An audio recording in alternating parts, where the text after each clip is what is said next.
عصمت چغتائی ایک ہندوستانی اردو ناول نگار، کہانی نویس، لبرل، انسان دوست اور منفرد فلم ساز تھیں۔ انجمن ترقی پسند مصنفین کی ماہانہ نشست میں عصمت چغتائی کہانی پڑھ چکی تو جوش ملیح آبادی بولے، عصمت تم اتنی بڑی ادیبہ ہو مگر تم بھی تلفظ کا خیال نہیں رکھتی۔ یہ لفظ جسے تم دماغ پڑھ رہی تھی، دماغ نہیں دماغ ہے۔ عصمت نے فوراً جواب دیا، جو صاحب دماغ تو آپ کا ہے، ہمارا تو دماغ ہی ہے۔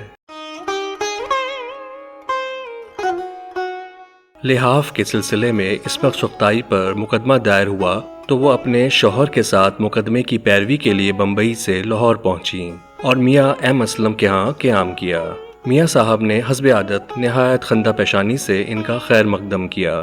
رات کو کھانے کے بعد عصمت سے انتہائی مشفقانہ لہجے میں کہنے لگے، تمہیں علم ہے عصمت، تمہارے بھائی عظیم بیگ کے میرے ساتھ برادرانہ مراسم تھے، اس رشتے سے میں تمہیں اپنی چھوٹی بہن سمجھتا ہوں۔ اور سمجھانا شروع کیا، شریف گھرانوں کی بہو بیٹیوں کو ایسی کہانیاں نہیں لکھنی چاہیے کہ عدالتوں کچہریوں تک کی نوبت آ جائے۔ اب تم خود ہی سوچو، ایک بھائی کے لیے کتنے شرم کی بات ہے کہ اس کی بہن۔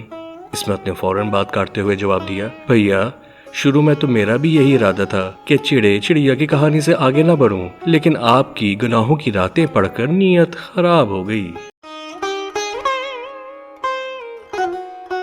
عصمت چغتائی ریڈیو اسٹیشن سے نکل رہی تھی کہ ایک نوجوان نے اشارہ کر کے کہا، چلے گی؟ عصمت نے کہا، چلو۔ اس نے وکٹوریا کو رکوا کر بیٹھنے کے لیے کہا۔ بیٹھنے کے بعد عصمت نے پوچھا، کہاں جانا ہے؟ اس نے جواب دیا، ہوٹل چلیں۔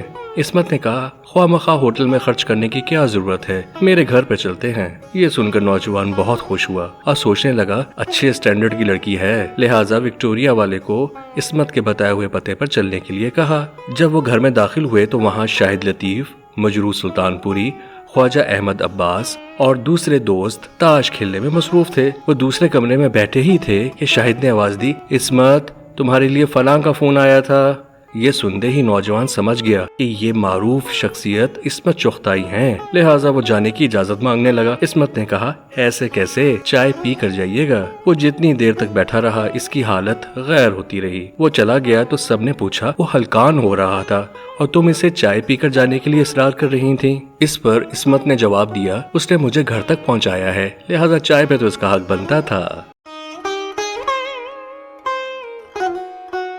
ملک کی تقسیم کے بعد پرو ہال میں پیس کونسل کی میٹنگ تھی، جس میں عصمت چغتائی اور شاہد لطیف بھی شامل تھے۔ پنڈت جواہر لال نہرو نے پیس کونسل کو خطاب کرتے ہوئے کہا، مسلمان بھائیوں کا اور ہمارا ایک کلچر ہے، ہماری بات چیت کا طریقہ ایک ہے، ہمارا رہن سہن ایک ہے۔ لوگ بہت دھیان سے ان کی بات سن رہے تھے، حال میں مکمل خاموشی تھی۔ عصمت چغتائی نے سرگوشی میں شاہد لطیف سے کہا، بالکل غلط، صبح ہی صبح غسل خانے جاؤ تو کلچر مختلف ہو جاتا ہے۔ ہمارے لوٹے کی ٹوٹی ہوتی ہے جبکہ ان کا لوٹا بغیر ٹوٹی کے ہوتا ہے۔ یہ سن کر شاہد لطیف اپنی ہنسی نہ روک سکے اور سب لوگ ان کی طرف دیکھنے لگے۔